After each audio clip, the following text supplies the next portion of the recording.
Well, if you can't find the perfect throw pillow or yours are looking a little blah, let's add some paint into the mix. Tricia Szasz from Parkville Artisans Studio is here with a fun project that can really spruce things up. It really can, and this is a fun project for kids and adults. Adults are going to need to help the little ones, but everybody can get involved, okay? And in this case, she's going to need to help me. But we're starting this all off with a stencil. So how did you get ideas for this? Now, first, stencils can be really easy. You could just go to a hobby store of any kind, and they have pre-cut stencils, easy peasy, good to go.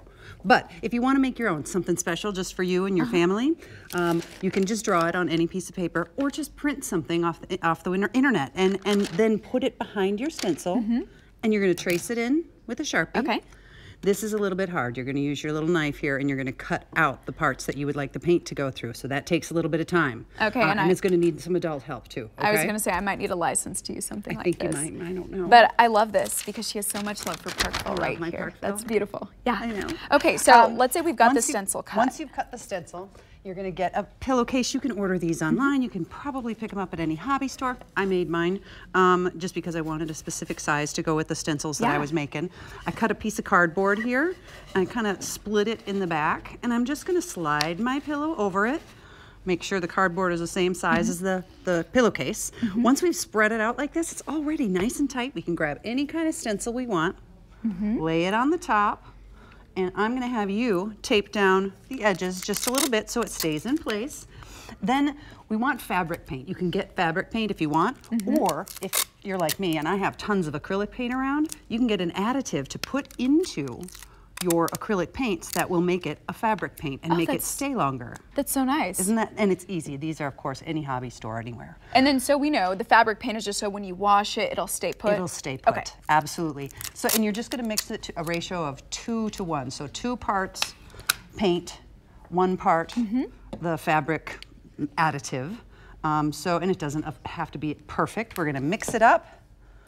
As easy as that. And then once we've got that thing nice and mixed, doesn't have to be perfect, we're going to roll it up.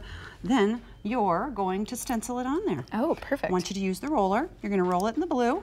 Okay. And then you're just going to roll some on there. And then really this could be used for any type of color? Anything. Anything. That's why I like the idea of using the acrylics, because the acrylics, there's so many options available. You can have a gazillion different colors. And then how much do we want to get on there, right? Because we want just want to make sure to cover it. We don't want to overdo it.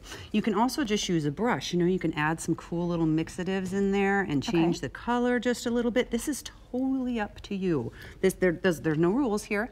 You can make it match your living room, or you can add 16 different colors, or make it all one solid color. Well, I love this because we have so many interior designers who come on and, you know, they want to mix patterns, mix textures, and this seems like it would just fit in with everything going on in 2019. Absolutely.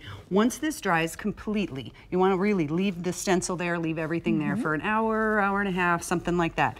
You peel that stencil off of there, and then you have to take it and iron it. I want a piece of fabric between this and the iron. Just iron it. That will set that color in there, and you can stuff it with some stuffing that you have, or they have pillow inserts that you can just slide the pillow insert right inside your case. Well, this is such a nice, like, Southwest and then mud print design right there. Have you actually washed this and seen like it actually stay put? This one I haven't washed. I just made this recently. I did iron it though, and I'm taking it to my house, and I have a great big dog. And he likes my pillows, so I'm sure I'll be washing it soon. Okay. Well, this is perfect. We'll show you how far we got basically, but again, it has to sit for an hour and a half? An hour and a half, yeah. Okay, perfect. Then we're gonna go ahead and iron it and you know, have a new Better Kansas City pillow. Absolutely. Okay, thank you, Tricia, so much.